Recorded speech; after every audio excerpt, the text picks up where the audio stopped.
ederim.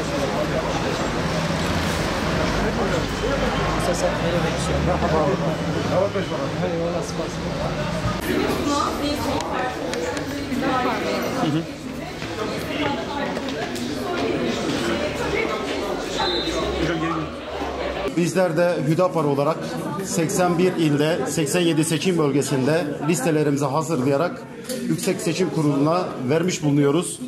Bu seçimin memleketimize hayırlar getirmesini Cenab-ı Allah'tan niyaz ediyoruz.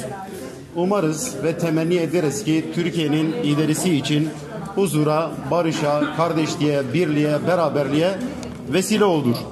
Bizler Hüdapar olarak kurulduğumuz 19 Aralık 2012'den bu yana daha önce iki seçimlere girmiş, bunlar lokal düzeyde olmuş. 7 Haziran seçimlerinde ise bağımsız milletvekilleri adaylarıyla seçimlere girmiştik. İlk defa 81 ilde ve 87 seçim bölgesinde tam listeyle seçimlere gireceğiz. Hüdapar'ın da Türkiye siyasi hayatında Türkiye'nin geleceği adına, memleketin çözümleri adına, çözüm önerilerimizin idari mekanizmalarında etkili olması adına seçimlere gireceğiz. Bu vesileyle hayırlı uğurlu olmasını Cenab-ı Allah'tan niyaz ediyoruz arkadaşlar.